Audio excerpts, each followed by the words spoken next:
Good morning, class. Well, I guess we're getting that long-awaited winter weather before we officially have winter.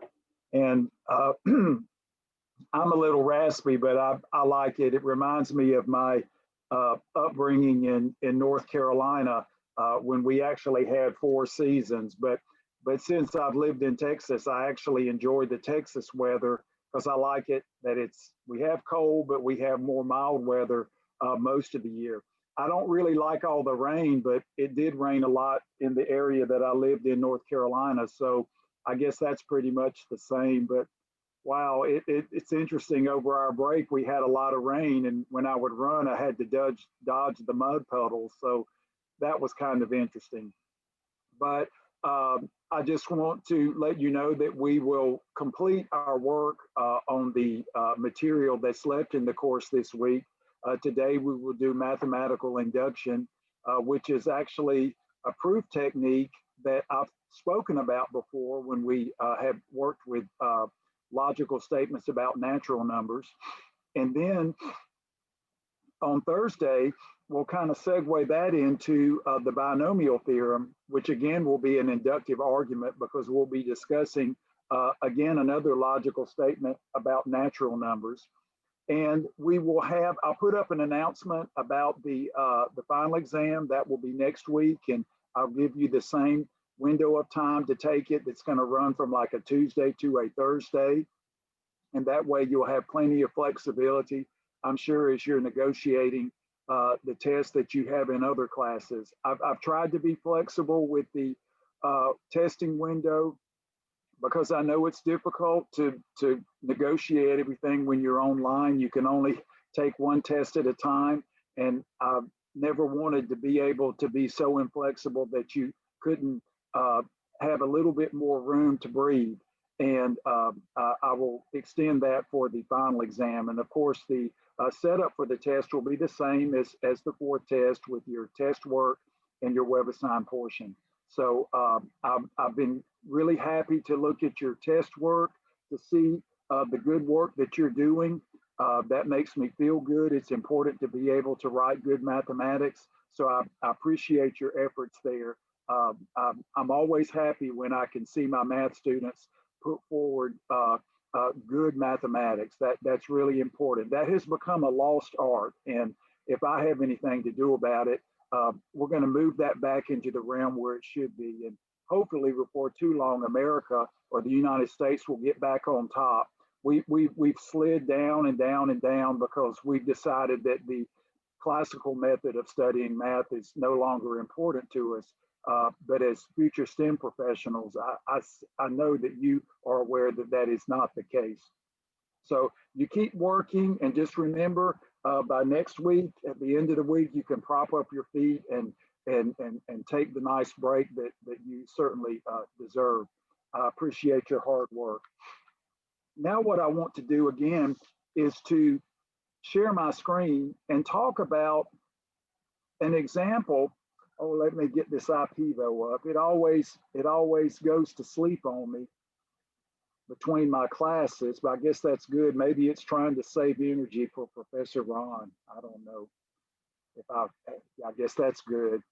We need to conserve our resources. So let me just get this adjusted. Okay, so that looks good. So let me try this again.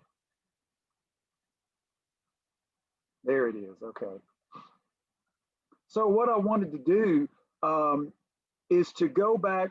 My goal today is to give you a reason as to why we learn about the principle of mathematical induction and how it ties into things we've already done.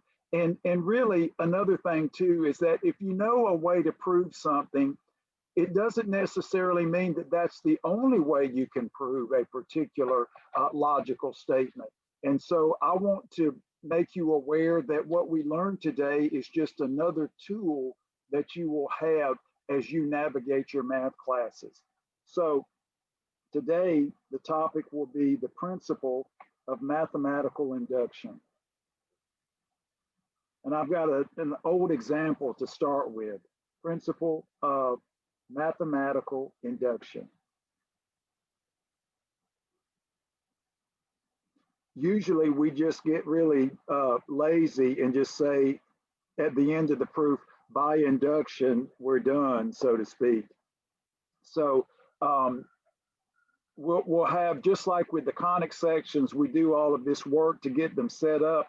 And then we just say, okay, well, this is what we have. We figure out the A and the B and the C and move forward with the foci and the vertices, etc. So what I want to do before we actually state this is I want to, let's see, remind you of an old problem. And when I say old problem, we've talked about it. And the old problem was a partial sum. It was one of the famous formulas. So what I want to do is basically show you the difference between an algebraic type proof that for some mathematicians may be a little bit lacking and an induction proof. So we had this partial sum that looked like this. And I will try to keep in touch with all the notation in the book, but you always feel free to use whatever notation you like. But again, just like in the past, use the formatting notation that WebAssign instructs you to use, because we always like to get our green checks. So we had the following partial sum. So I'll use an index variable of I. We could use a K or whatever. And so this was the summation notation for adding the first n counting numbers. And since induction is going to be about counting numbers, this is a good place to start. So we get 1 plus 2 plus 3. And then what I want to do is add a few more numbers here. Say, as we get closer and closer to n, say the second to the last summand will be n minus 1. Then plus an n, etc. So what I basically referred to when I wrote this is that this has a famous partial sum formula. And let me write this. We used it when we proved the formula for the arithmetic partial sum, and that was n times n plus 1 divided by 2.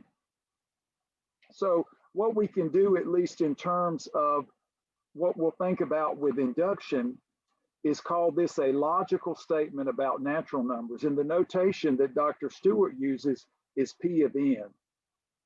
So P of n would represent this statement about natural numbers. So I'll write that out.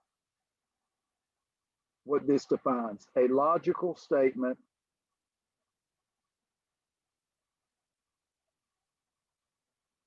about natural numbers.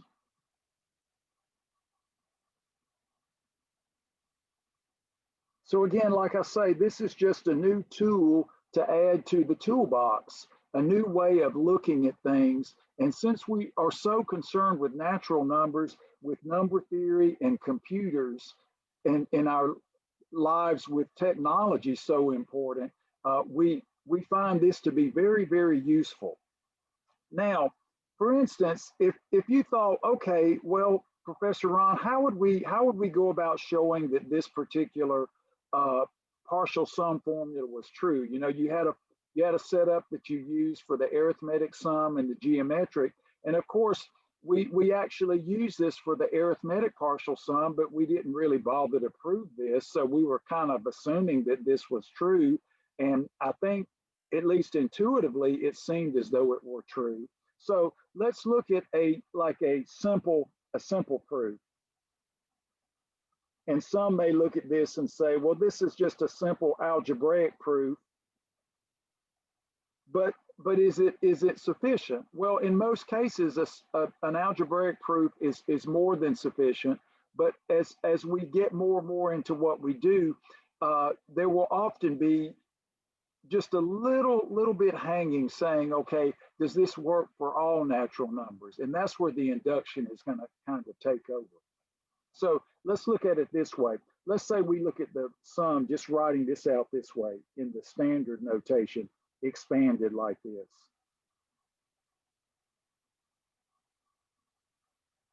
And I'll just go ahead and at the end, I'll put in the 3 terms that would correspond to these on the other end of the sum. So we have something like this.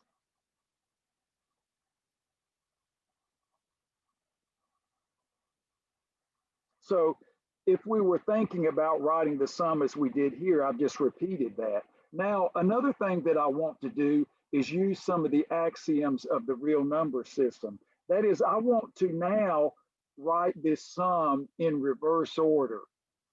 Just so we're going to use the commutative property. So I'm going to start with n and then decrease to 1.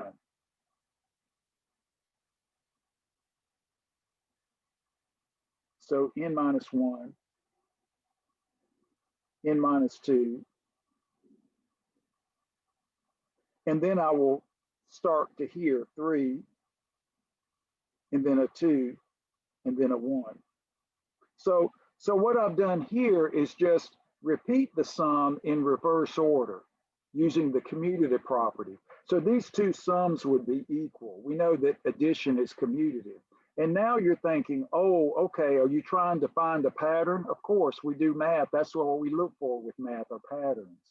So what we can do is now apply associativity. I want to add these. So what I'm going to do is I'm going to pair these up as I've ordered them. So like I'll put I'm not doing binomial coefficients. I'm just trying to pair these like this. Just pair them. So we're associating these. So like when you do a sum, you can add the sum in any order, and then you can associate the summands however you like, because addition is not only commutative, but it is associative. So I want to add the 1 in the end. So I've done that by associativity. Now I want to add the 2 and the n minus 1. And then add the 3 and the n minus 2. And continue and do the same for these 3 pairs. So add the n minus 2 and the 3.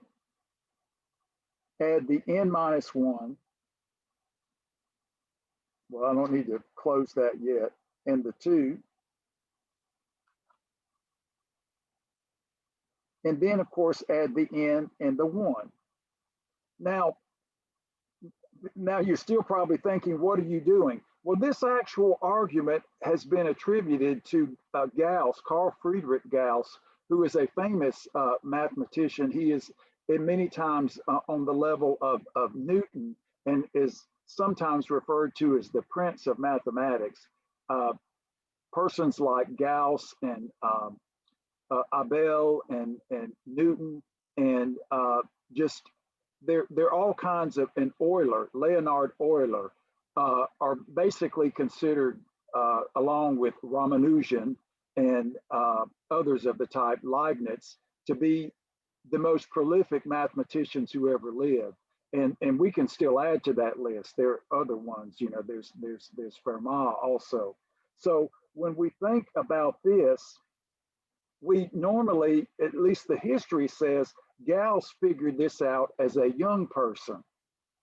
And so if the mathematical history is right, we're repeating an argument that he proposed. Well, if we look at what we've done here, we've taken the sum and added it to itself.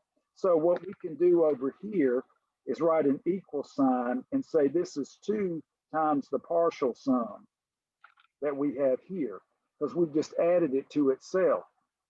But now we can just go ahead and simplify all of these. I'll just put the n first.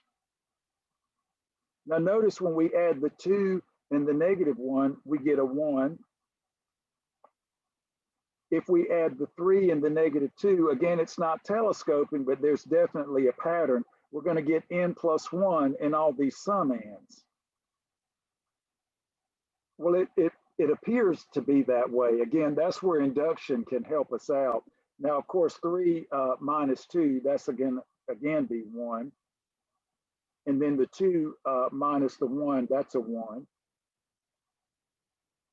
And then, of course, the n plus 1.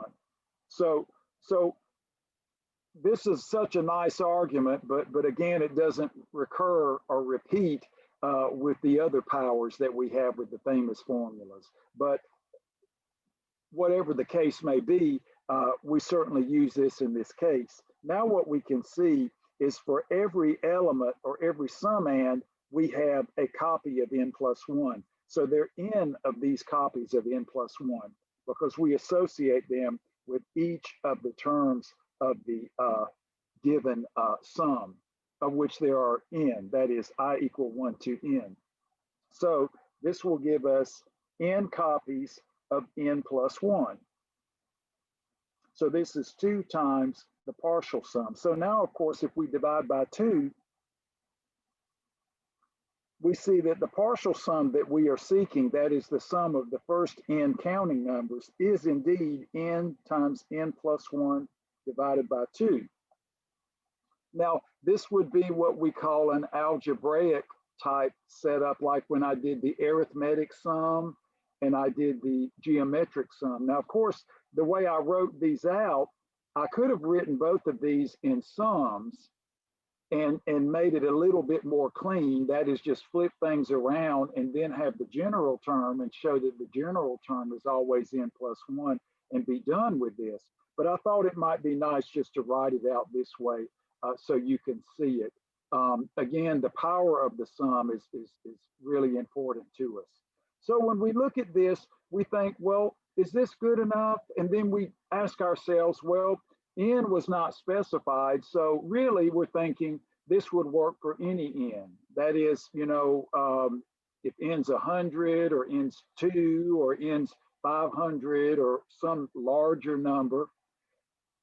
This is where we think, okay, so what would induction do to improve this? Because maybe we didn't really come up with this. Maybe we didn't have this argument here and we were just testing some values. You know, we added the first 10 natural numbers, the first 5 and the first 20 or so, and we started noticing a pattern. And maybe we just came up with this formula and we didn't really have any kind of argument like we have here. We might think, well, is there another way to actually show that this would be correct? Oftentimes, if you're in a science lab, you may come up with a formula that you're able to determine based on the data you have collected and the experiments you have done. And if it's about natural numbers, you would say, well, my conclusion is this formula is valid. And then, of course, if you're in a math class, you would have to prove that it's valid. And that's what mathematical induction can do for us. So for instance, we can improve the technique to validate logical statements about natural numbers. Now, when I say validate, I'm basically meaning prove.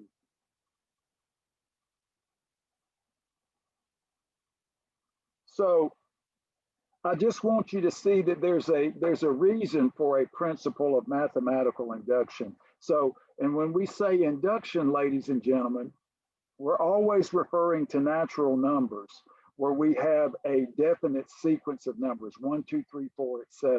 And of course, that would open the door to sequences because sequences are all about natural numbers, partial sums, as we see, anything having to do with natural numbers. And then you're thinking if you got a formula from college algebra, then you can just replace all the x's with natural numbers and boom, you have a statement about a logical statement about natural numbers. So we can often look at problems as a restriction from the real numbers to the natural numbers and think, well, there's a proof.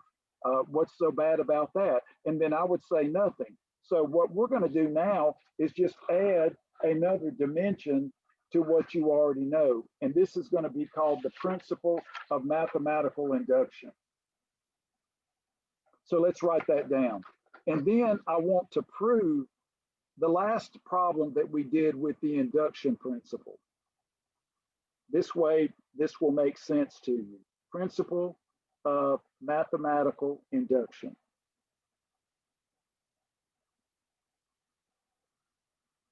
Now, it's pretty easy to state. So what we'll do is let P of n, this is the notation that Dr. Stewart uses in your book, let P of n be a logical statement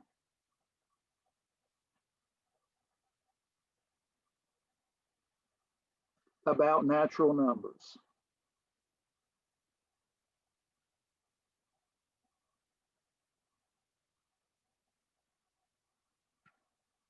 And then just for use in writing this, we're going to say let S be a subset of the natural numbers. So we're going to say S will be some natural number n, or all the natural numbers n, such that P of n is true.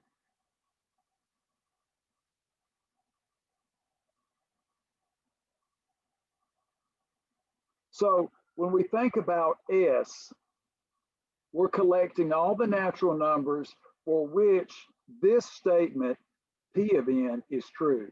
So if 5 were in this set, then we would say P of 5 is true. If, say, 7 were in this set, we'd say P of 7 is true. So we're thinking, you know, we could just sit here and check, you know, infinitely many natural numbers, which is not possible, or check several.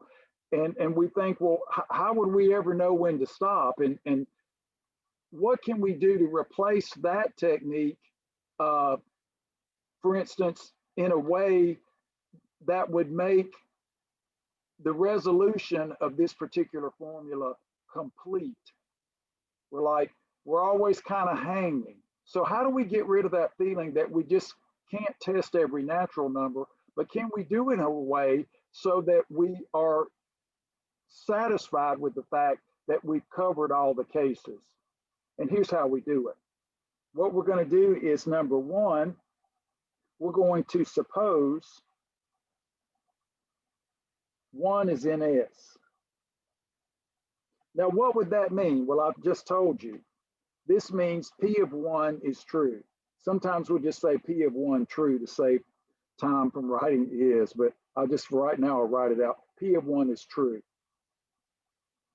So the induction principle would say, number one, you gotta get the ball rolling by showing that P of 1 is true, or wherever it begins. Maybe it starts at 5, maybe it starts at 10 or 3. Just there's got to be like an initial value of the natural numbers, and we start with that. We show that's true. So that's just checking one case. Most students have no problem with the first part.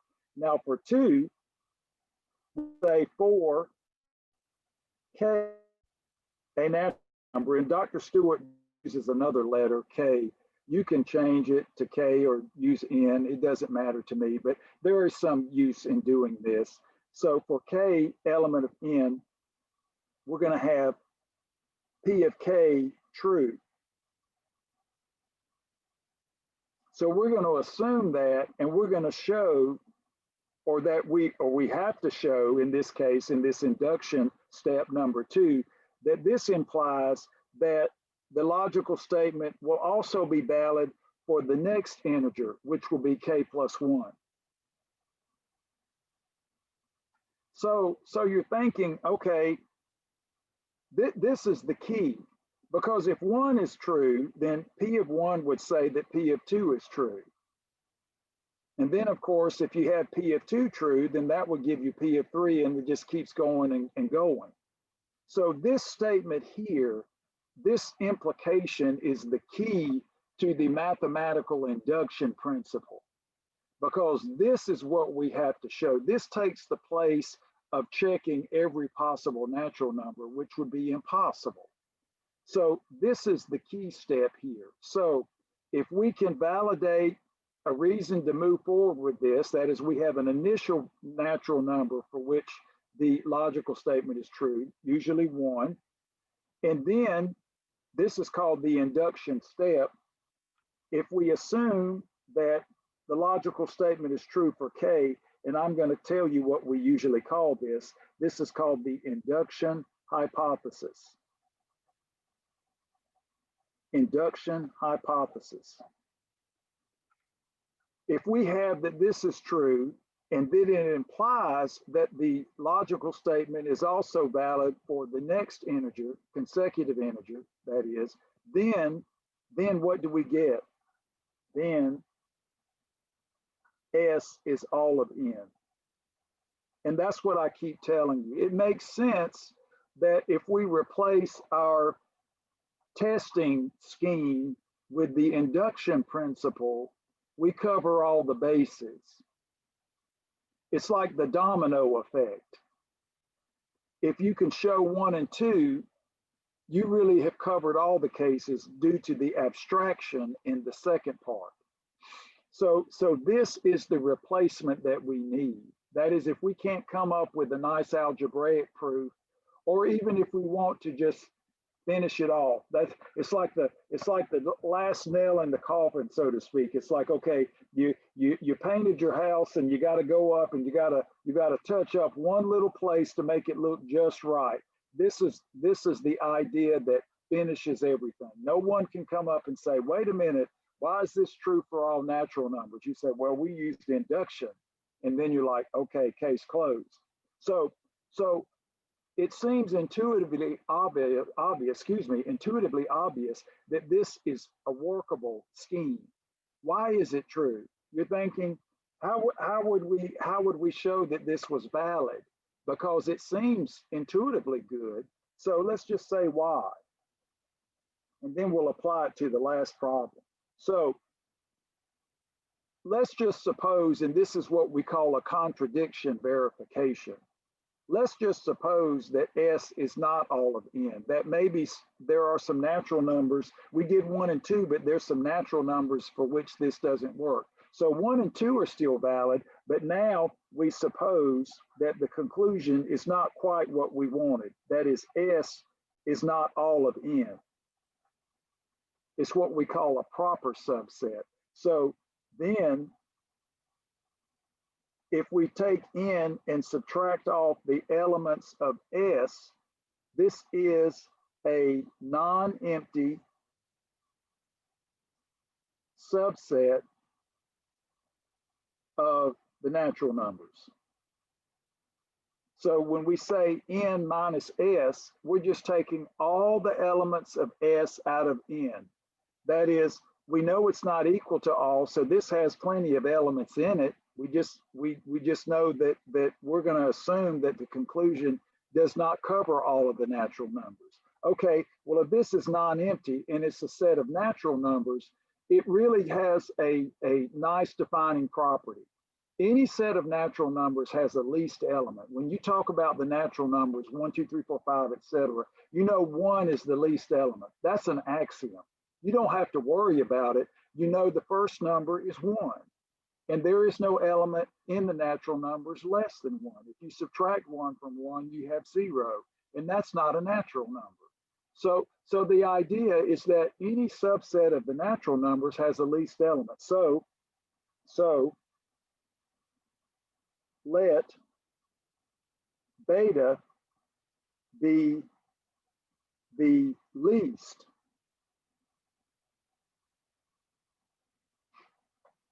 element of N minus S. So the least. So this is in the abstract. Now remember, we took the opposite of this, but 1 and 2 are still true. So this is what we're trying to say, that if we assume this is not true, we should get something that's untenable. That is a contradiction. Now we're good. Therefore,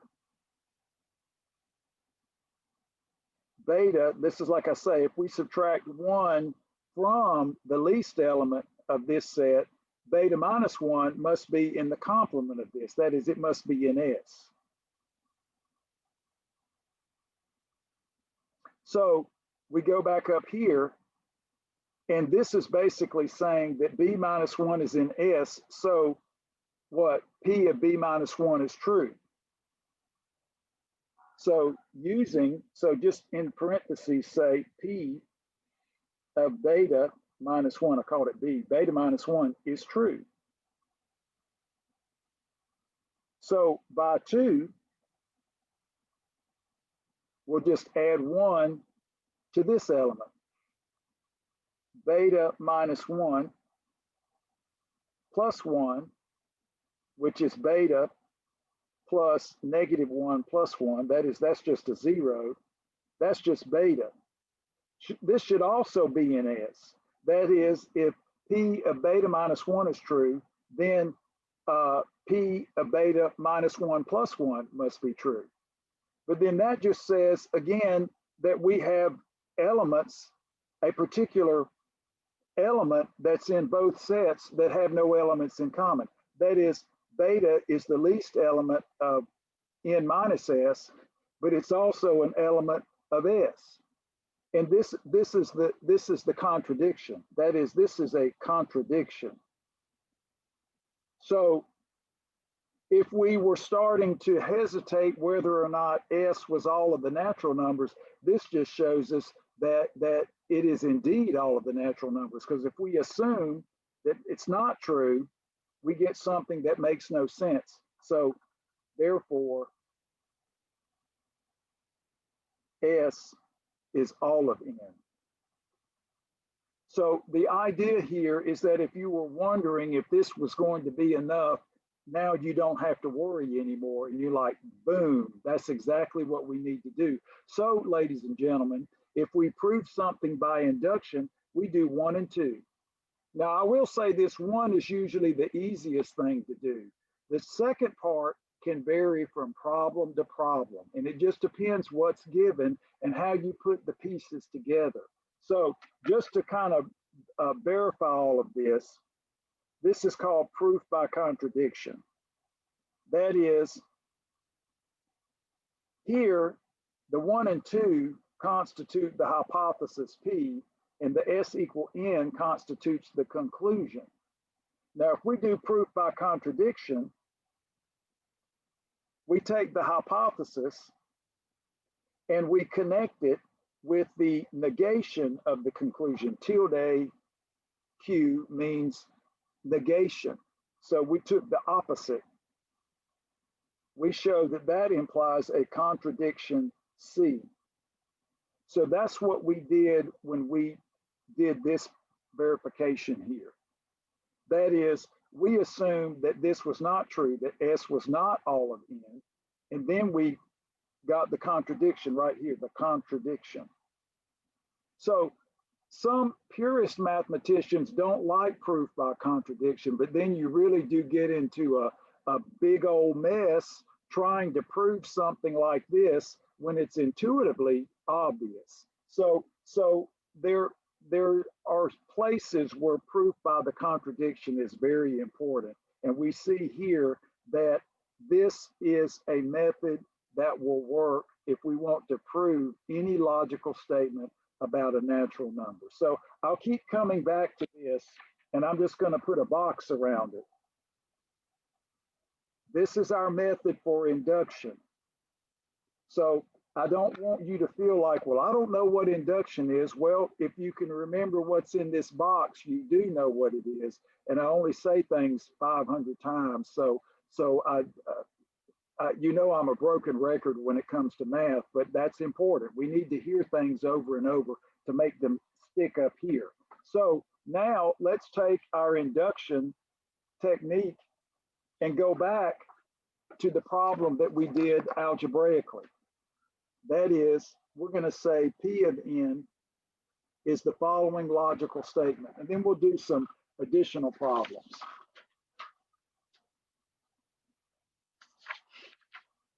So we have the sum of the first N natural numbers, and I won't write out the sum, I'll just leave it in the compact form, is N times N plus 1 divided by 2. So that's our logical statement. And we want to prove by induction. And that's just the shorthand. I don't say prove using the principle of mathematical induction. That's too long. So you can abbreviate just by saying do an induction proof. Now again, sometimes I'll write proof here, but I don't want to scare you off. Usually I just say why. Usually if you write the word why with a question mark, everybody's fine with it. You write the word proof and people run away. So don't think about this is the why, okay? This is the why. So again, we want to use induction. So you're thinking about that second step. Basically what has to happen is that the induction has to replace the n with k plus 1 using the induction hypothesis. We can't just go up here and replace n with k plus 1 and say, oh, we're done, we have our induction proof. It's not that simple. So number one, we'll say, is it good for 1? So let n equal 1. That's the first step. So all right, so let's go ahead and replace n with 1. So this is a real interesting sum. We start with 1 and we end with 1. So we have one term. So we just have the term 1. And then we ask ourselves, is this actually equal to the formula where n equals 1? That is, if we want this, can we use this? Well, let's replace n with 1. So we get 1 plus 1 over 2. Well, of course, that's 1 times 2, which is 2 over 2. Division by 2, of course, which is 1. So that's a check. So if we let n equal 1, this is not a surprise to you. If we let n equal 1, then we see that P of 1 is true. So P of 1, so this implies, or is equivalent to, P of 1 is true. So our formula works for n equal 1. And now, of course, we have to assume for some natural number that P of k is true and show that that implies that the logical statement is true for the next integer or next natural number, which is k plus 1, okay? So the process is always the same. How hard the process is depends on the actual problem.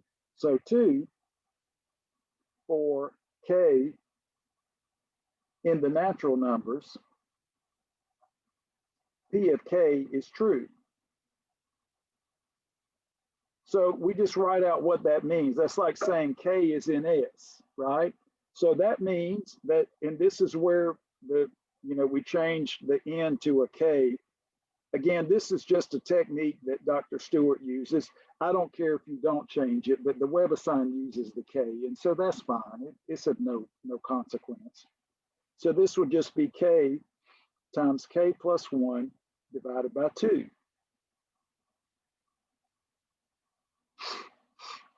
So now you're thinking, okay, well, this is our induction hypothesis. Let me just write this down. Induction hypothesis.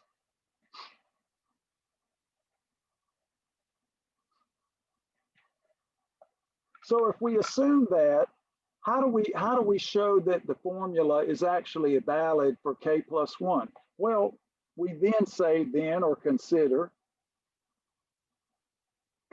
adding the first k plus 1. That is, this adds the first k. Let's add the additional 1 and see if we get the same formula where n has been replaced with k plus 1. So we consider adding the additional term. So it's like, okay, so here we got a k, now we'll tack on the additional term. But we have to use this. So now we just use properties of the sum, which just says we can break this up for I equal 1 to k, and then just write the k plus 1 term to the right. So we can sum from I equals 1 to k, and then the k plus 1 term is just what? K plus 1. Remember when you're doing a generating sequence, as you substitute 1, you should get the first term in the sum. As you substitute 2, you get the second. So this has to make sense. So be careful when you're creating sums that the generating sequence must generate the actual terms in the sum. And you can easily check to see if your formula works. So now we're thinking, all right, well, we've assumed that we have this formula valid. This is the induction hypothesis. So we can replace the sum of the first k natural numbers with the formula k times k plus 1 over 2. So let's write it down. So induction hypothesis. So this will be k times k plus 1 divided by 2 plus k plus 1. So this is algebraic now. So now we've transformed the induction principle, step 2, into an algebraic process. So of course we want to combine these and see that we get this formula with the correct k plus 1 replacing the n. First, let's just get a common denominator. So we have k times k plus 1 over 2 plus 2 times k plus 1 over 2. Just getting a common denominator. Make it easy to see. So induction just uses all the techniques you have in the toolbox, so to speak. So now we can factor what the 2 and the k plus 1 from each term. So k plus 1 divided by 2. What's that leave behind? Well, of course, here we have a k, and then of course we have the 2 here. Now, one thing we like to do is write it so it looks just like that, where I keep saying we need to replace n with k plus 1. So the first one is fine. So we have k plus 1, and then we can write k plus 2 as k plus 1 plus 1. Now, when we look up here and compare, this is exactly what we needed. We have the formula where n is replaced with k plus 1. So n replaced with k plus 1. So what we've shown is that by assuming that our logical statement is true for k, we can use this to show that it actually is valid for k plus 1. That is when we add the first k plus 1 natural numbers, we do get the formula as we have here, k plus 1 times k plus 1 plus 1 divided by 2. So of course, if you left it this way, that would be fine because these are certainly equivalent. But if you write it this way, you can see the correspondence between the two formulas. So now we're like, yay, we say P of k plus 1 true. So here's the key, everyone. To do an induction proof, you may do a proof that doesn't use induction. You may start out to do an induction proof, but when you get to part 2, you don't use induction. So maybe you use algebra or something, but you don't use the induction hypothesis. So it's not an induction proof. That's what I'm trying to show you here. If we assume this, we must use it in this negotiation here. If we don't use the induction hypothesis, then we don't have an induction proof. So when we go back to the box here, we see that we have shown 1 and 2. That is, if we assume the logical statement is true for k, that it does imply the truth for k plus 1, then 1 and 2 we've taken care of. Therefore, S is all of n. That is, by induction,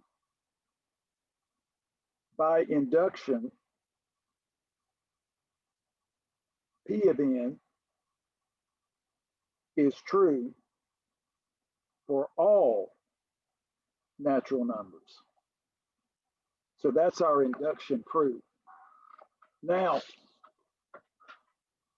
when it comes to induction, you might in the back of your mind say, well, you know, this is asking me to do an induction proof, but I can prove it this way. Okay, that's fine. You may find yourself saying, well, I don't need induction for this.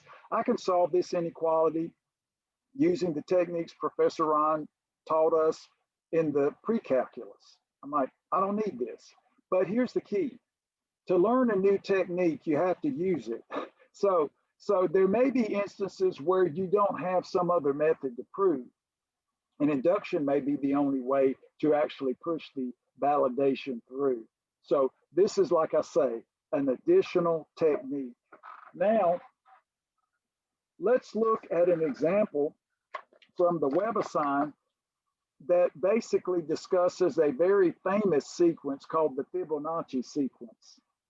Now, this is a simple problem, but it utilizes the technique from the last example, but we have a different P of n. So we're going to use some of the techniques that we have in the example about the natural numbers partial sum that will be very useful in this next example. So what we're going to look at is the Fibonacci sequence. Now, this sequence has been studied rather intently, and there's lots of results about it. There's so much. It's like the golden mean. I mean, this is tied to the golden mean. There's so many things about the Fibonacci sequence that just are not apparent when you see it because it's so simple. But what we're going to do is we're going to define it. That is, the author, Dr. Stewart, calls the first term, instead of a sub 1 or a, we just call it f sub 1, and that's going to be 1. That's the first element of the Fibonacci sequence. The second element will also be 1, and then after this, it's recursive. So then we have f of n, and what's remaining will be the sum of the previous two terms in the sequence. So this will be f sub m minus 2 plus f sub n minus 1, where n is greater than or equal to 2. So the Fibonacci sequence has a fairly simple definition. And again, this is what we call recursive. Lots of definitions in computer science are recursive. That is, if you have a recursive loop, the new output is dependent on previous output, okay? When we talk about the factorial function next lecture, that will be a recursive function. This is recursive because if we want to get f sub 3, we have to add f sub 1 and f sub 2. That's what this says. Add the previous two terms. So we can write down several terms if you like. We've got 1, comma 1, and it's easy to do. Add 1 and 1, we get 2. And now, of course, to get the fourth term, we add the previous two terms. So 1 plus 2 is 3. To get the fifth term, we add the previous two terms. That'll give us a 5. Just keep going. To get the sixth term, we add these two terms, which is 8, so etc. So the Fibonacci sequence, at least by definition, is simple, but there is so much elegant mathematics here. So if you have some time after the semester's over, look into the Fibonacci sequence. You might be amazed at what you see. Now, why do we care about this? Well, with the Fibonacci sequence, like I said, there are plenty of properties that we could investigate. And one is this one. That is, let's do a logical statement about natural numbers. P of n. It's going to be the following. If we add the first n Fibonacci numbers, so we're using the notation of Dr. Stewart. That is, if we add f1 ascending to fn, the first n Fibonacci numbers, what we're told is that this is the n plus second Fibonacci number minus 1. And this will be true for n greater than or equal to 1. So here is our logical statement about natural numbers. So when we want to prove something by induction, and so we want an induction proof. Now, I will say this. If we don't have, for instance, we can think about this algebraically, but the induction step will give us this. Now, here's another thing that I want to mention. Maybe you were practicing with the Fibonacci sequence, and you started to notice this pattern here. That is, you wrote down very many terms, lots of terms, and you started to notice this pattern. And you saw, oh, look, this is coming up again. And then you say, I will conclude that the sum of the first n Fibonacci numbers is the n plus second Fibonacci number minus 1. Now, and you can say, I've checked 15 cases, and I am sure this is correct. Okay, that's when you have to say, all right, well, you've checked a lot of cases, but do you have a proof that is steeped in algebra or a proof that really covers all of the cases? And so this is when you say, okay, well, do I? I'm not sure. Oh, this is a logical statement about natural numbers, so I'm going to use induction. There we go. So now you can see that the induction procedure will be extremely useful here. So let's try it. Number 1. Again, we want to show that our statement is true for 1, assume it true for k, show that that implies it's true for the next natural number, k plus 1, and then we have it. So let's do it. So n equals 1. This is always the fun case because it's the easiest case. So now we'll have, this reminds us of the last problem, I equals 1 to 1 of the Fibonacci. Okay, well, this isn't so bad.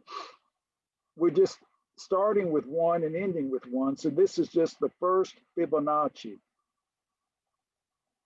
And the first Fibonacci is 1, 1. And then we have question mark.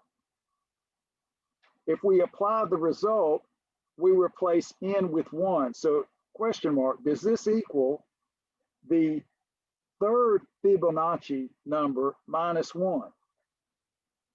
I mean, that's what the logical statement says. So we go up to our list and we see the third Fibonacci number is 2. So 2 minus 1, that equals 1. So that's a check. That is equivalently, P of 1 is true. Now, usually, like I say, verifying this for an initial natural number is probably the simplest part of the plan. But let me just say this. This is very important. You cannot leave out 1. Maybe you can never find it to work for any number, but then you do an inductive argument and somehow you manage to show that it's valid. Well, that's no good. You have to start the ball rolling by finding some initial natural number for which the actual statement here is true. Because if it's not, then you have no reason to move to 2. So we can only move to 2 if we have 1. So don't leave out 1. Everybody says, well, 2 is where all the action is. Well, I agree, but you don't have any reason to do 2 unless you have 1. It's like trying to solve an equation that has no solution. I mean, you're wasting your time. If you solve sine x equals 5 and you start putting time into it, you're wasting your time because 5 is not in the range of the sine function. So there are many instances where you have to think about what you're doing before you move to the next step. So number 2, for k, a natural number, we have P of k is true. So this part is easy. That is, what does P of k true mean? We'll just replace n with k. So we have I equals 1 to k of f sub I. And that, you're thinking, why do we change to k? Well, this is just as far as technique goes, sometimes I don't even bother to do it, but it's kind of standard with the induction proof. It just depends on the textbook you're using, and Dr. Stewart uses it, so it's fine. So this is going to be f sub k plus 2 minus 1. So we just have this where n is replaced with k. You don't want to replace it, you don't have to, but the WebAssign will use k's. So this is our induction hypothesis. Induction hypothesis. So now we want to say, okay, well, let's add up the first k plus 1. Does this help us prove that we can actually get this formula where n has been replaced with k plus 1? So consider, just like we did before, I equals 1 to k plus 1 of the Fibonacci numbers. That is the summing of them. Well, we'll do the same thing we did before. Let's add the first k and then add the k plus first Fibonacci number to it, because we want to use the induction hypothesis. And how much work you have to use to get to the induction hypothesis varies with the problem. So there's no set technique. You just work with what you have. So now we look at this, and so when I is equal to k plus 1, we have the k plus first Fibonacci number. So now we're thinking, okay, well, this is the induction hypothesis. This part is induction. So we'll say induction hypothesis. We can replace the sum with the k plus second Fibonacci number minus 1.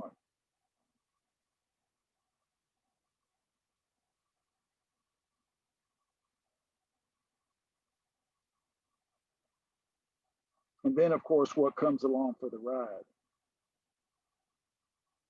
Now, when you look at this, you think, well, that's not quite this, but we can work on this because we have the definition of the Fibonacci sequence, the recursive definition. So now what we can do is put these two terms together. This is the first term that's previous to the, for instance, when we think about getting the k plus 3 term, this will be one of the terms we have to add, and this will be one of the terms we have to add, the two summands, so to speak. These would be the two previous terms, so to speak. So let's combine them together. So f k plus 1 plus f k plus 2 minus 1. Now, if we go up here and we just match it off, these are the two previous elements to the k plus 3 element. So k plus 1 Fibonacci plus k plus 2 Fibonacci will give us k plus 3 Fibonacci using the recursive formula. So this will give us f k plus 3 Fibonacci minus 1. And this is just the definition of the Fibonacci sequence. But now that's what we need. So this is starting to look like this if we just siphon off one of the ones from the 3. So this is f k plus 1 plus 2 minus 1. Now, when we look here, we see that we have replaced n with k plus 1. And so when we add the first k plus 1 Fibonacci numbers, we get the what? F sub k plus 1 plus 2 minus 1. So if we assume that we have the formula for the first k Fibonacci, that is replace n with k, when we add the first k plus 1, we replace n with k plus 1. So that's exactly what we needed. That is n replaced with k plus 1. Now, of course, you can leave it like this, but this is much more telling. I mean, these are obviously equivalent, but now when you pair it off, you see the correspondence. The n now has become k plus 1, and the 2 here is preserved. So this fits that form. So this implies, just like we had before, that p of k plus 1 is true. So now we've not only shown that it's true for 1, but assuming the statement's true for k gives that it's true for k plus 1. And then by induction, we have all of the natural numbers. So by induction,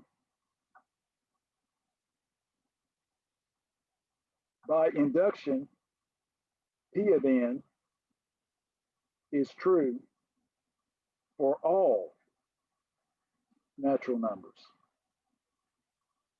So what I want you to see here is that there are times when induction, you might be in a discrete math course. Some of you are going to go into computer science or computer engineering, very, very profitable and very rewarding career. I've had several students go into that area. Even more so, I've had more actually go into mechanical engineering and nuclear engineering. So I've got all these former students who are mad scientists. But computer engineering is like the wave of the future, and it's becoming very popular. So if you do more computer science, you're going to do a whole lot more stuff with natural numbers because of coding routines and things. So the idea here is we see with this problem, the induction routine is very nice. And then we can now put in our report that we have proven by induction, that we don't have to say, well, we think it's true. I tested 10 cases. This tests all the cases for you. This does the infinite case, so to speak. Okay, so again, a new technique, but what's nice about the new technique, we learn a new scheme and it makes us think about what we already know how to do and how we can add to that base of knowledge. Now, what I want to do is look at an example that looks like college algebra, but it's an inequality, and then you start thinking, oh yeah, we did inequalities, the BV technique. Can we do that again? And I'm like, sure, but I want to show you a way to actually prove an inequality about natural numbers using induction. So here's what we have. We have 100 times n is less than or equal to n to the third when n is at least 10. So what we want to do is prove by induction. Now we're going to do there'll be cases where we'll do two different proofs to show that not only by induction can we do it, but we can use another method. So when you look at this, you think, well, you know, we could throw everything on one side and we could factor it and use the BV technique and do a sign test and be done. You're exactly right. That's exactly right. That would be one way to do it. And if you thought about that, then good for you. Now, what I want to suggest is that if you look at this, notice this is not n greater than or equal to 1, because this doesn't work for 1 up to 9. This is not valid, okay? So this is a case where the first natural number is 10. So instead of checking P of 1, we check P of 10. So it's not always the case that the first portion of the induction technique has you check n equal 1, because it may not work for the actual logical statement, okay? So again, if you're thinking BV technique, fine. And then you might want to work it that way as you have time just to review the BV technique for your final exam. So there you can kill two birds with one stone. So let's use an induction technique. And now I want us to also think about the binomial theorem, because we're going to use that too. So number one, n equals 10. I mean, this is really easy. You can just stare at it and see that it works. So we have 100 times 10. That equals 1,000, right? And then we're going to say, okay, question mark. Is this actually less than or equal to 10 to the third? Well, let's just go ahead and substitute. Well, 10 times 10 times 10 is indeed 1,000. So it does work. That is, 100 times 10 is less than or equal to 10 to the third power. That is true. So this is a check. So equivalently, P of 10 is true. Now that wasn't hard, and you could just stare at it and say, well, I can do that in my head. Well, probably so. So now we're thinking, okay, so what do we do now? We've got to now assume it true for K and then somehow get K plus 1. And then you're thinking, oh, K plus 1 cubed. That's one of our formulas that we learned the first week or that we reviewed. So before we do the second step, I want you to recall something. We've used this before. So if we have A plus B cubed, Remember, we used that with the sine to the 6th power when we were using the reduction formula in the trigonometry. You know that problem you had on the test? Just like that one. So we have a cubed plus 3a squared b. This will be good preview again to the binomial theorem next lecture. 3ab squared plus b cubed.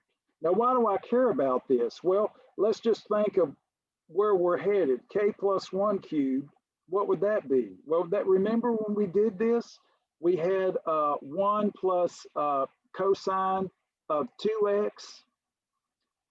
Here we have another 1, which makes our life a lot easier. So now a is k and b is 1. So we get k cubed plus 3k squared plus 3k plus 1. And of course, in this case, k is greater than or equal to 10, because that's what we have with this problem.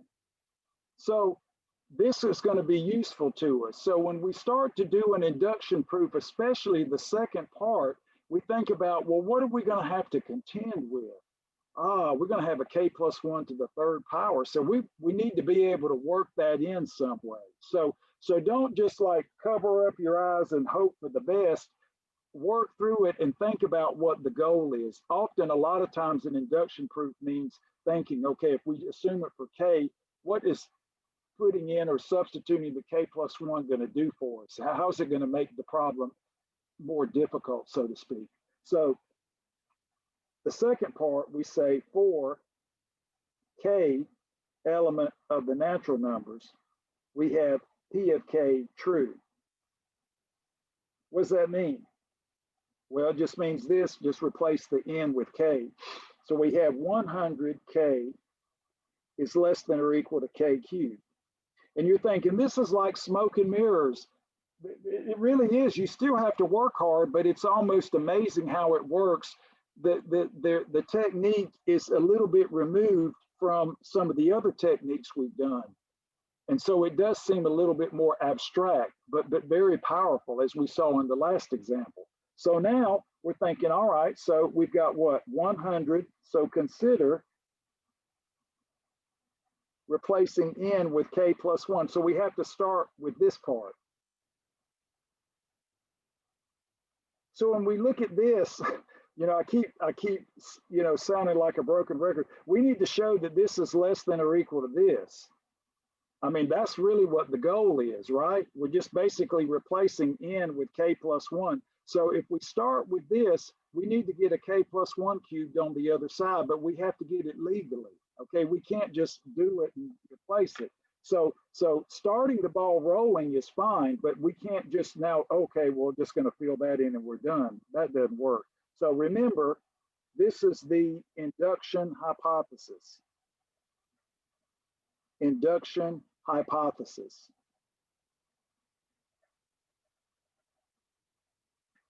So we have to use it.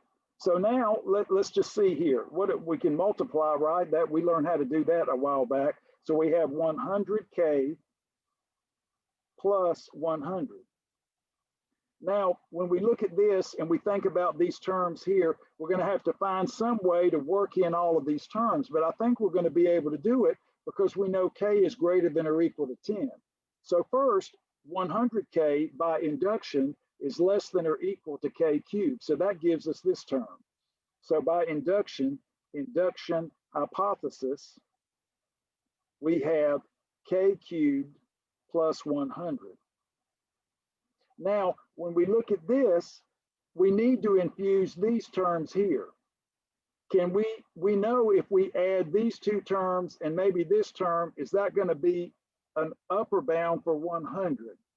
That is, if we replace this one plus this one plus this one here for this 100, is it still true? Well, actually it is, because k is at least 10. So this is going to be 300 here. This is going to be 30. So that's going to be 331, which is clearly an upper bound for 100.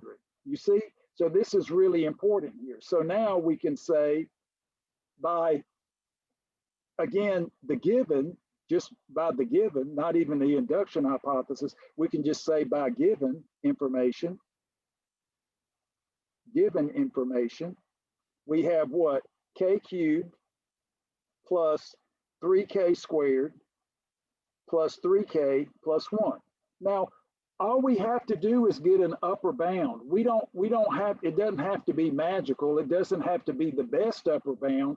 We just have to say, if we've got this, can we replace this 100 with those three terms and still have a valid inequality? Well, we do. But now, what is this equal to? That's just K plus 1 cubed. The only thing is, you can't just go from here to here directly. You have to work it into the logic.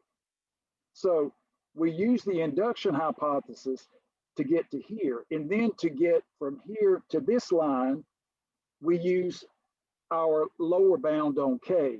So we replace 100 with these three terms, which finish off the expansion of the binomial. And then boom, this equals this. So now we look up here and say, we simply here have an inequality where n has been replaced with K plus 1. So now we say this implies or is equivalent to P of K plus 1 true. So like you say, this is not any longer than doing a BB technique. BB techniques can be long. You have to factor, check the sign, you get your BBs, and so it, you know, it can be long-winded too. So you might say, well, you know, I don't have much time. I can envision the BB technique. I'll just knock that out and just restrict to the natural numbers. Or you can say, I'll just do a quick induction proof. Now, quick, not always quick, but if you have to do this again, it'll be a lot quicker because you know what to do. So now we can say we have 1 and 2, so we get all natural numbers. So by induction,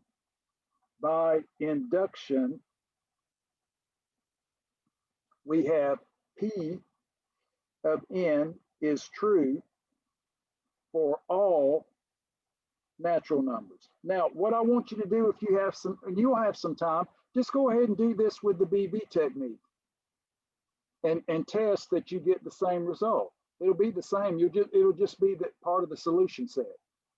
So your n will live from 10 off to infinity. But see, you see the BB technique is overkill, isn't it? Because you get all the real numbers with that. We don't care about all the real numbers. We just want the natural, but we can restrict that solution set to the natural numbers, which it clearly includes. The only problem is we can't go in the reverse direction. If we have a proof about natural numbers, we can't just move directly to the real numbers. That can be an issue, but we can always go in the reverse direction from reals to naturals because the natural numbers are a subset of the real numbers. So that's going to be something you use in calculus too. So the reason I do this is because, again, I've designed courses for everything that's taught at this institution. And I know what students can't do. They can't do this. They can't do trig. They can't do conic sections. And my friends, that's pre-calculus. So I'm wondering what the problem is. Well, you can't look at pre-calculus as just some simple class where you do nothing. This is preparation for the calculus. And so we must be able to think in a more mature way so that when we get to these items in the calculus, we're not just scratching our head thinking, well, what do I do? This is the preparation that you need. And when you get to it, you will be thankful for these items that we're doing. So just keep that in mind. Everybody forgets the phrase pre-calculus or the word pre-calculus. What does it mean? Pre-calculus, the information we need to study calculus. I guess that's like having pre-geometry or pre-algebra or whatever. What do you need for algebra? You need general math and number theory. You see, it's all been embedded in our upbringing. We just ignore it, which is not good. Okay, now what I want to do is go back to the geometric progression, but I want us to do a twofer. That is, I want us to prove this by induction and then prove it using the formula that we derived last week for the geometric progression partial sum. So this will give us another way of looking at how we can validate things. So here's a logical statement about natural numbers. I equals 1 to n, and we have 2 to the I. Oh, excuse me. We go up to 1. That's the little kink in it. That's what made it a little bit harder. Minus 1. Now, when you look at this, you think, well, when we did this earlier, we stopped at n. This is the I minus 1 that we had. That was the form of the partial sum for the geometric. So this has an additional term. So what does it look like? Well, we don't stop with 2 to the n minus 1. We stop with 2 to the n because we have n plus 1 minus 1, which is n. So what do we get? 1 plus 2 plus 2 squared. Again, I equals 1. We get 2 to the 0, which is 1. I equals 2, we get 2 to the 1. I equals 3, we get 2 to the 2, etc. And then when we get to the very last term, let's just see. Again, when I is equal to n plus 1, we get n plus 1 minus 1, which is 2 to the n. And what the logical formula says is that this is actually 2 to the n plus 1 minus 1. So we do a lot of sums in calculus. We do lots of sums in calculus. Riemann sums in Cal 1 and in Cal 2, you do infinite series, and then Cal 3, you do more Riemann sums with double and triple integrals. So sums are just all over the place. So now when you look at this, let's just go ahead and do induction. So let's do an induction proof.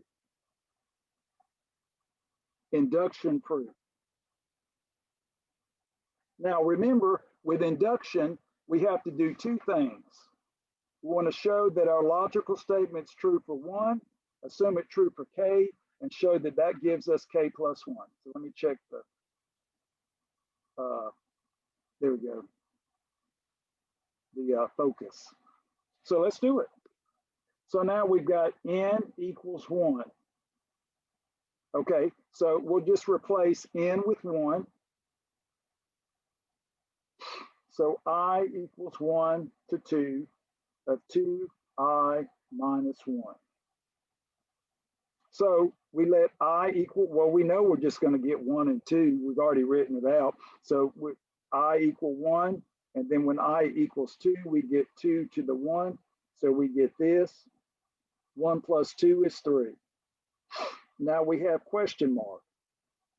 Will this be the same thing that we get if we replace n with 1 here? And I think you see it is. So we get 2 to the 1 plus 1 minus 1, which is 2 squared minus 1. But of course, 2 squared is 4. 4 minus 1 is 3. So that works. So equivalently, P of 1 is true. So induction's not half bad. Induction's not half bad. When it works, it can be very, very satisfying in the sense that you get what you need and you move on to the next project, so to speak. So that was the first part, 1. Second part, 4, k in the natural numbers. We want to assume that P of k is true. This is what you put on a note card and you recite when you get up every day, just like the trig identities, and then you'll learn them. So now what does that mean? Well, let's just write down what it means. This is I equals 1 to k plus 1, just right up here, of 2 to the I minus 1, and that's going to equal 2 to the k plus 1 minus 1. Again, just switching out to k. So what do we call this? What's this part? Let's just remind ourselves. This is the induction hypothesis. If we do an induction proof, we must use the induction hypothesis. I say this because I've started out to do an induction proof and I ended up doing it differently. So I just have to kind of scratch out what I said about induction and just switch gears, which often happens. But I was doing the proof so I could choose to do it. WebAssign asks you to do the induction proof and you've got to fill in the blanks, then you have to use induction. So that's where the formatting gets you. So when you look at this, we're thinking, okay, well, let's just look at the next item to add. Let's see that this is also true for k plus 1. So we replace k with k plus 1 and get k plus 2. So consider the sum I equals 1 to k plus 2, 2i minus 1. Now you're thinking this is a theme that we've seen many times. Let's break it up into two pieces so we can use the induction hypothesis. So let's just stop at k plus 1.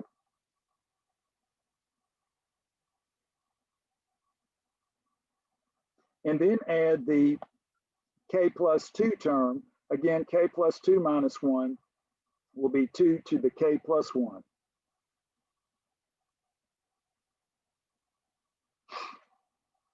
So now when we look at this and we're thinking, okay, we're almost home free, we have the induction hypothesis.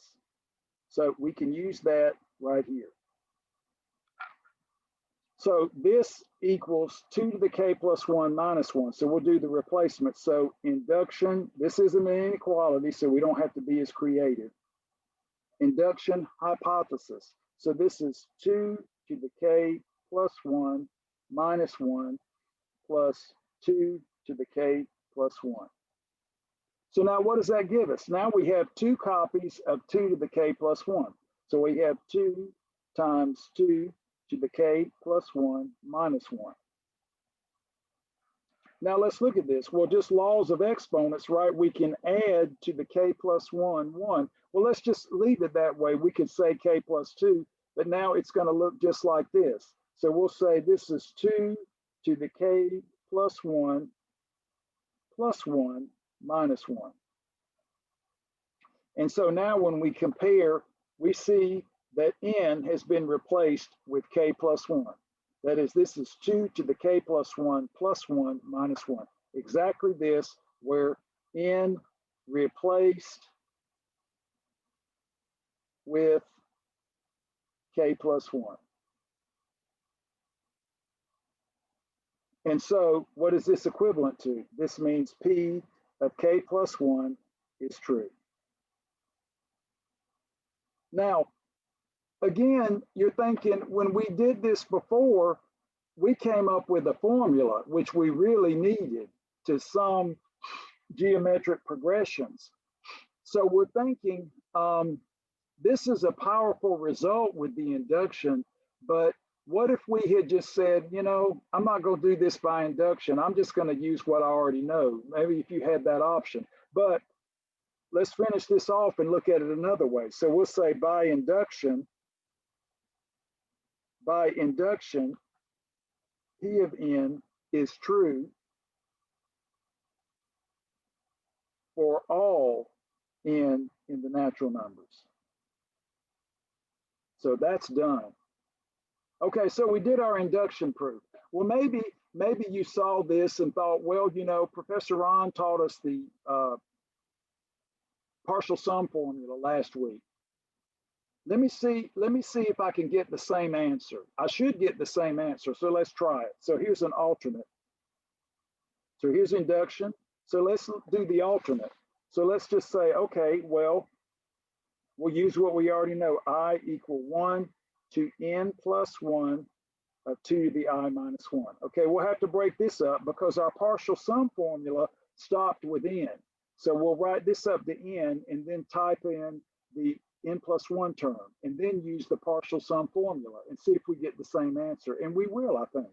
So we have I equals 1 to n of 2 to the I minus 1 plus the n plus 1 term. So that's just going to be 2 to the n.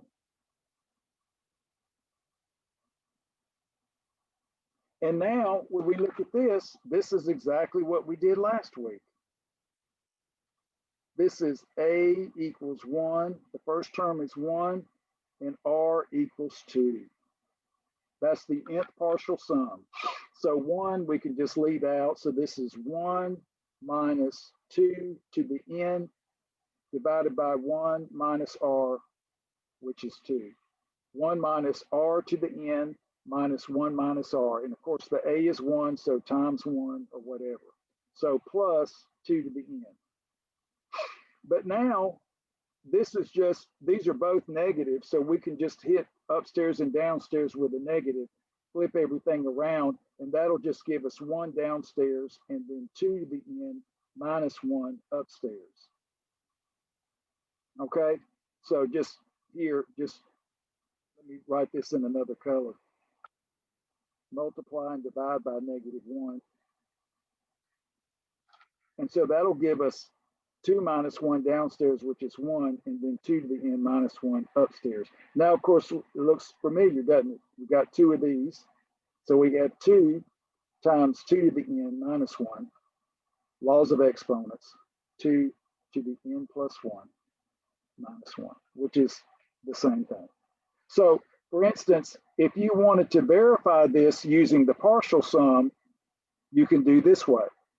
If you want to prove this by induction, it requires step 1 and step 2. So if I had to choose, for instance, if I were doing a test and it said prove by induction, got to do it this way. But then it says prove by any method you like, I could do it this way. But this means you remember the partial sum formula. Say you forgot it, this would be an easier way to go, because this doesn't require that you remember any formula. The formula is given to you. See, that's the beauty of induction. The induction doesn't require you to derive something. It just says, tell me that this is correct, verify it. So the 1 and the 2 verify this formula. So induction doesn't require you to derive anything. You basically take what you're given and say, check, check, I'm done.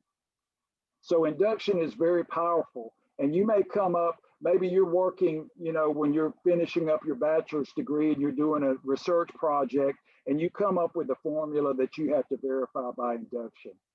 It can happen. So I'm just saying there are all kinds of things that you may come up with that you want to share with your colleagues, and just like, well, I need to clean this up. I need to verify that what I have is actually true.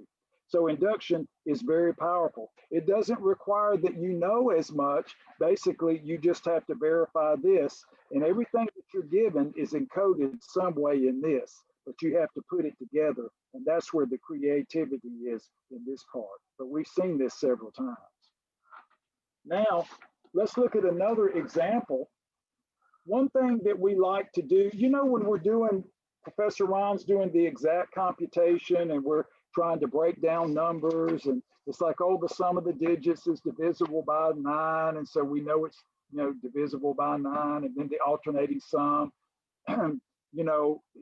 that, for instance, is divisible by 11 or whatever. The interesting thing about number theory is that it always attacks the natural numbers. And so we're thinking, wouldn't induction be a good way to verify a divisibility result? And if you're thinking that, you're exactly right. So let's look at just a simple divisibility result. So example.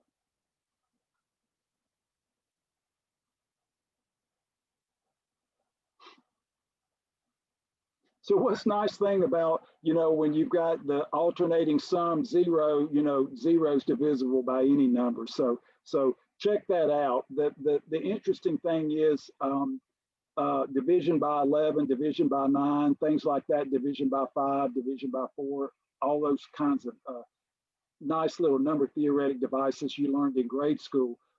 They have number theoretic proofs, and you could actually write them now. So here's the way it looks: 3 to the 2n minus 1. So we've got the base 3 raised to the 2n power minus 1 is a multiple of 8, where n is greater than or equal to 1. That means when if you say something's even, you mean it's divisible by 2. or a multiple of 2. So I'm going to write this divisible by 8.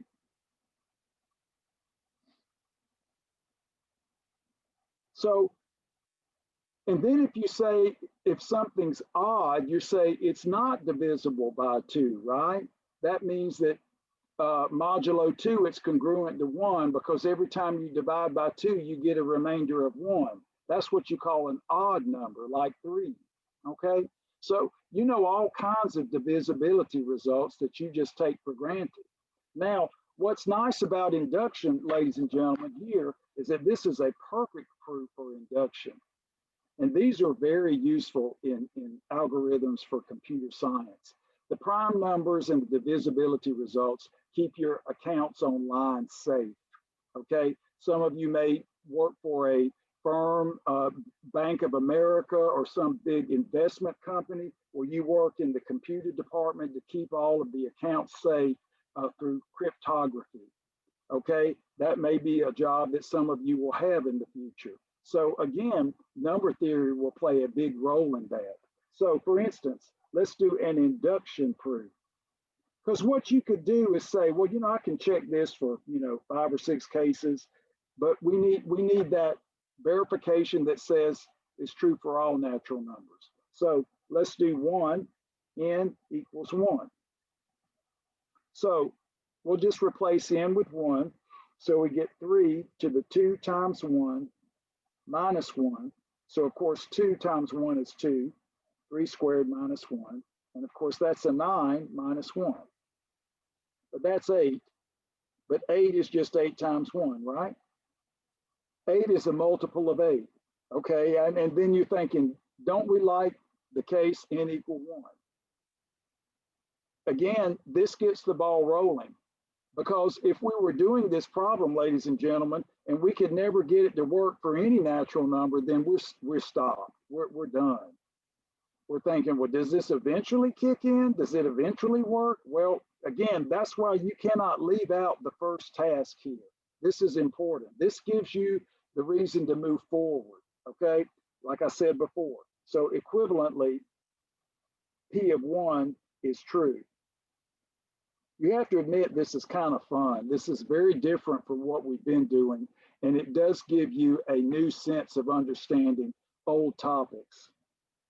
For 2, we'll say for k element of the natural numbers, we want to assume that P of k is true. Okay, so what does that mean? Well, cosmetic, right? 3 to the 2k minus 1. What does that mean? Is a multiple of 8. Now, we don't want to write is a multiple of 8. We want to say this in a way that looks like this. So we're going to say this is just 8 times some natural number t, where t is a natural number. What does that say, ladies and gentlemen?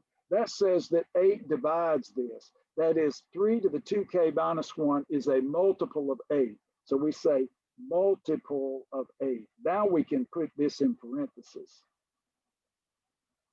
So for some natural number k, this is assumed to be a multiple of 8. This is called the what? What do we call this? The induction hypothesis. Induction hypothesis. So now we're thinking, all right, well, what do we have to consider now? We just bump it up by 1. And this is where we have to be a little bit creative because, you know, sometimes things just don't fall out of the woodwork. And well, you know that. You've been taking pre-cal with Professor Ron. Most things require a lot of effort. So now we say 3 to the 2k, well, replace k with what? 1, k plus 1, like that. 2k plus 1 minus 1. So the next positive integer is k plus 1. So we replace k with k plus 1. That's very important. So you must use your parentheses. Don't fail to distribute, because if you do, you're not writing the next term correctly. Okay, so basically, ladies and gentlemen, this is just generating a sequence. What we're trying to prove is that this generates a sequence of multiples of 8. Done. That's what we're proving. This is a sequence.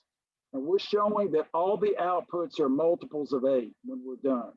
So now what does this give us? Well, this gives us 3 to the 2k times 3 squared minus 1. Okay, now, well, that's good. 3 squared is 9. That was very helpful up here. And so we're thinking, what can we do to rig this? Because right now we don't have a 3 to the 2k, we've got a minus 1. So we're going to use the old trick we use when we complete the square. That means we want to add and subtract 3 to the 2k. It's kind of like when you complete the square, you add a 4 and subtract a 4, basically adding a convenient 0. So now what we're going to do is just use common sense and say 3, I'll put the 3 squared first, times 3 to the 2k minus 3 to the 2k plus 3 to the 2k minus 1.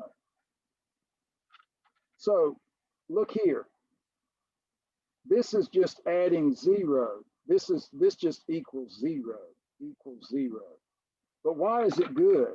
Because now we can group these two terms and group these two terms and use the induction hypothesis. So the number theoretic idea here requires that we introduce two terms whose sum is 0, but introduce one of the summands of the what? Induction hypothesis. So now we know that that is just a multiple of 8. And then I think we can see the algebra will give us a multiple of 8 here. So now let's do it. So 3 to the 2k common to both. So 3 to the 2k, 3 squared minus 1. And then, of course, 3 to the 2k minus 1 is the induction hypothesis. So I'm going to put induction hypothesis and replace this with 8t. But now when you look at this, this is just 8. This is 9 minus 1. That's an 8. So we can factor the 8 from both of these terms. So 8, and this gives us 3 to the 2k plus t. That's just like what we have here. Notice 3 to the 2k plus t, that's just an integer. That's a natural number. Now you don't have to replace this with another letter, like call it beta or alpha. That's okay. This is 3 to the 2k where k is an integer. So this is an integer multiple of 3, which is a natural number, plus a natural number. That's a natural number. This is a multiple of 8. So we say a multiple of 8. If something's a multiple of 8, what does that mean? That means it's divisible by 8. So now look what happens. This is really interesting. This is actually a multiple of 8.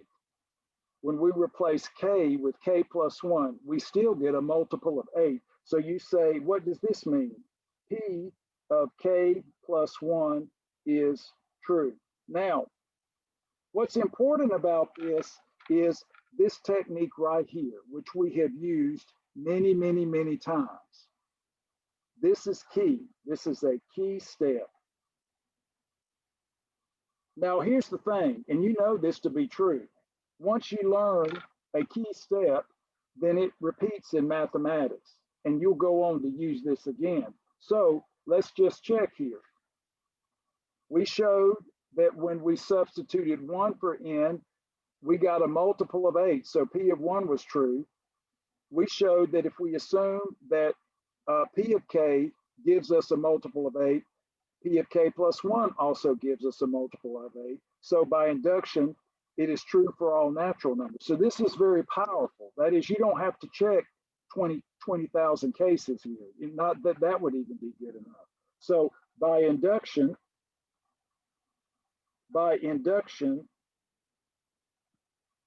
P of n is true. Oh, that true, let's write it so it looks like true is true for all natural numbers. So you can see the power of this technique, that these numbers get big really fast. So what are you going to do? You're going to wear out a calculator that's not approved, okay?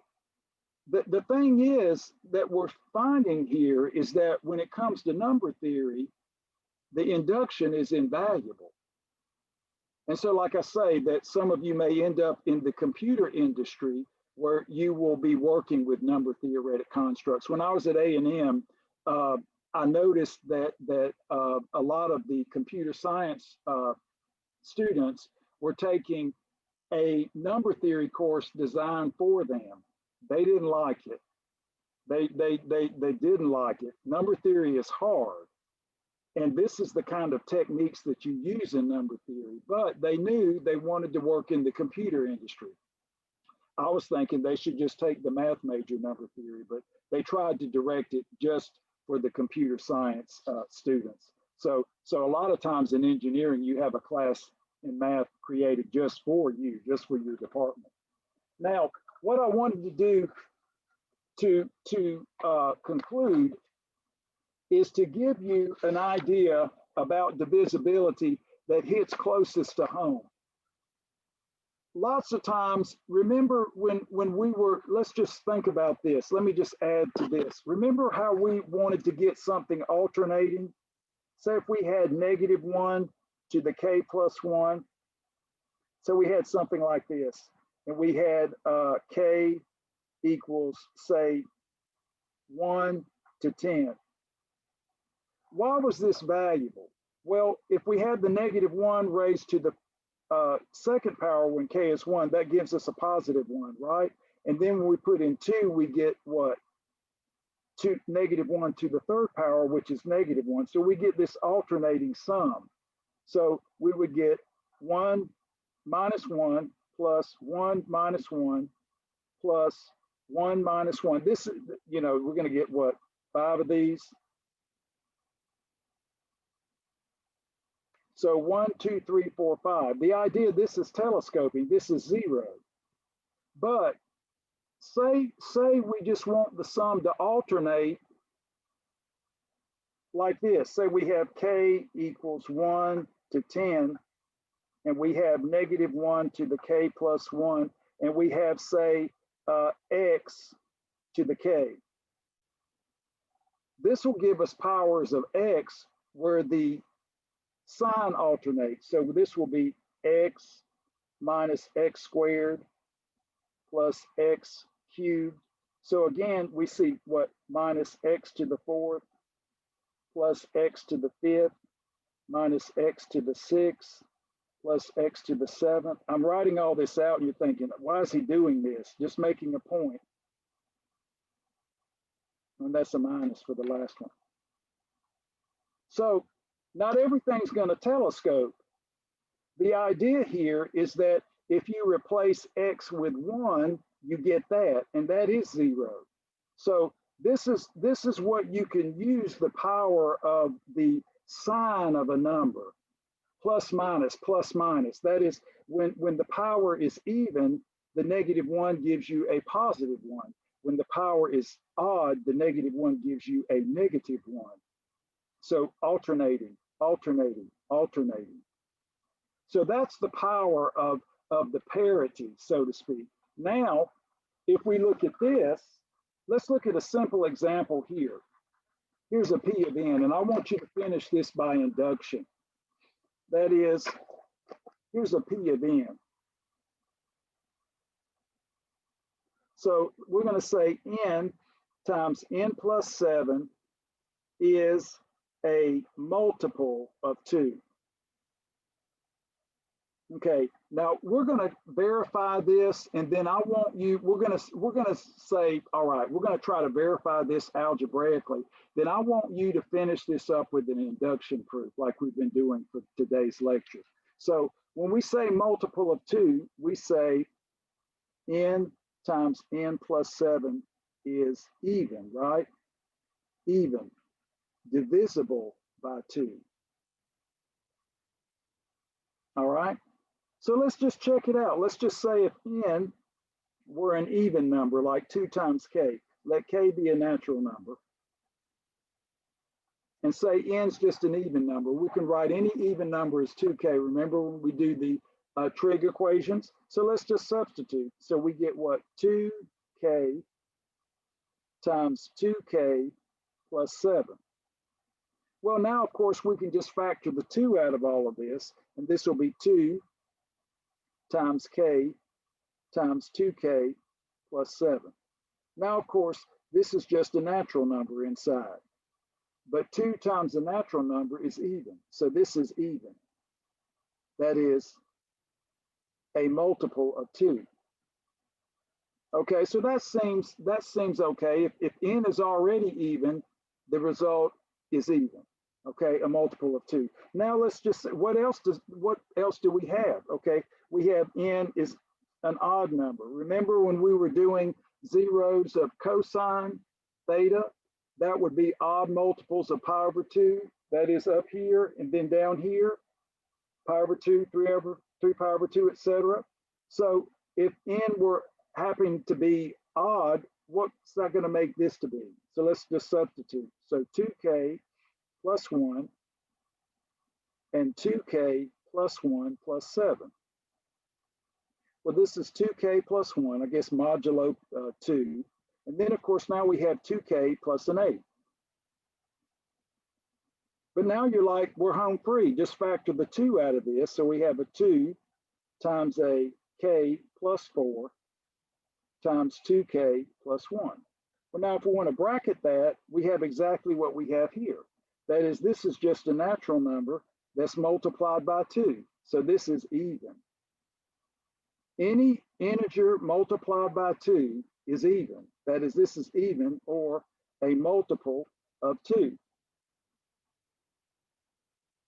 So for instance, do you believe this? Well, I would say, okay, well, Professor Ron, we do believe it because you looked at the case where n is an even number and n times n plus 7 is still even.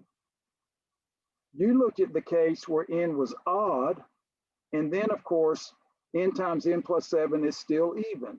So the only thing you have to consider when you have divisibility by 2 is just to throw out, just to show that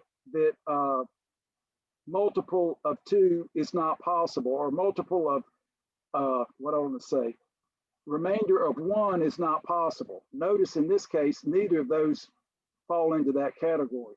In both cases, the remainder is 0 on divisible by 2. The remainder is 0 on divisible by 2. So when you talk about divisibility by 2, you have 2 types of numbers. They're either what? Even, or they're odd. Even numbers leave no remainder on divisible by 2. Odd numbers leave a remainder of 1.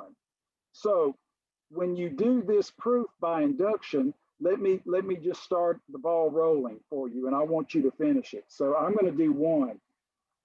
So we let n equal 1. Okay, well, let's just replace. So we have 1 times 1 plus 7. So that's 1 times 8. And that's just 2 times 4. That's a multiple of 2. So that's a check.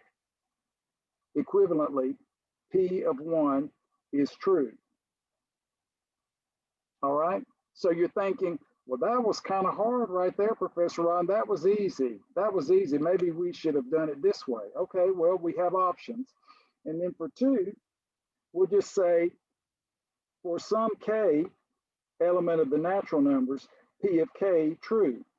What does that mean? Well, that means that k times k plus 7 is just a multiple of 2. So let's just say 2 times t, where t is a natural number, like we did before we did 8t, right?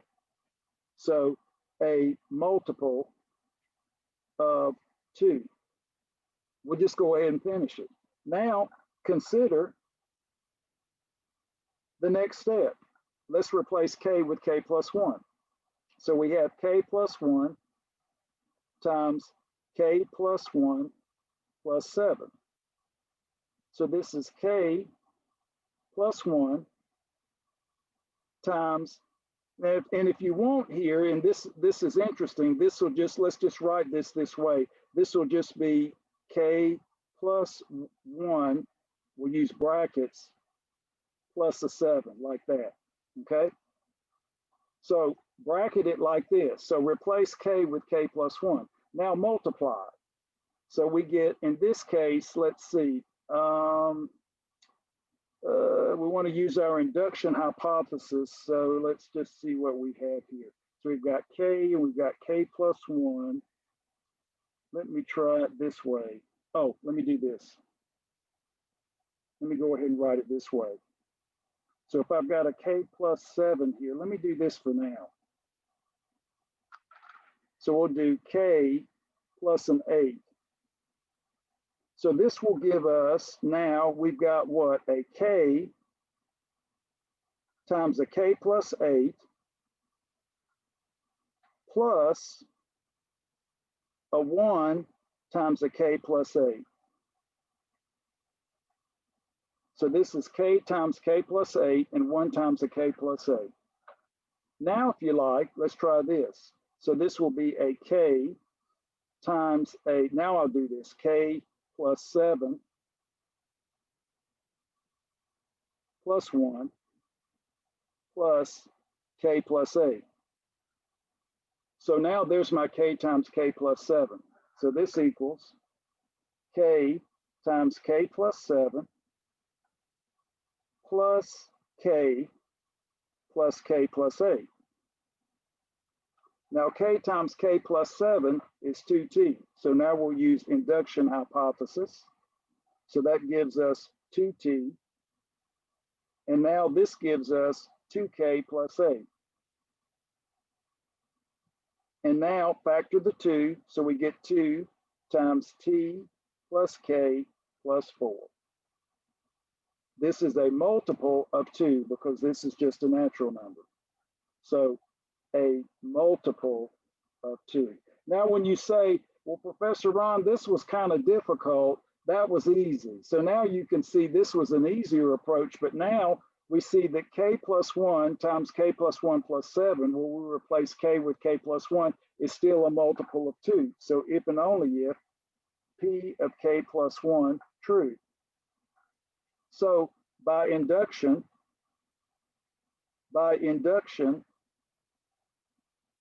p of n is true for all natural numbers. It's true for all natural numbers. Now, when you look at this, again, you can do this with modular arithmetic. You can do this many ways, but this first way here is the easiest because it just uses even and odd. So I'll just say this is easier. But if you use induction, then this was easy, but this requires working in the induction hypothesis right here. Okay, this part right here. And so in order to do that, you have to start multiplying out, and then you see there's a very convenient place here to use the induction hypothesis, and what's left over is clearly even. You factor and you're done. So the inductive part here can vary depending on how you look at it and what particular structures in mathematics you use. So I'm not here to say that the induction procedure is the only way. If I were doing a quick proof and I need to get in and out really fast, I'd say, well, let me just go ahead and do even and odd and knock it out. But if the theorem says, okay, you need to prove this by induction. Now, here's one more thing in closing. If you've got a lot of things to check it like this, check it like this, and then maybe do a couple by induction. But the key is this: if you just have to check to see that something's a multiple of 2, knock it out quickly this way, and then if you need an induction proof, you have it here. So what I want to say today is that induction is a powerful technique. It's not the only technique, but it's something that you will see again. So I don't want you to forget this for our next class. So go through this, practice with this, and then when we get to the binomial theorem on Thursday, we'll use this again and see how they all come together. I appreciate your attendance today. I know this is not simple material, but I think now you can appreciate it after suffering through trigonometry. I think the conic sections were probably a nice change from the difficulty of trig. But stay warm. Thank you for your attendance today. And if I don't see you at office hours, we'll see you on Thursday. Bye.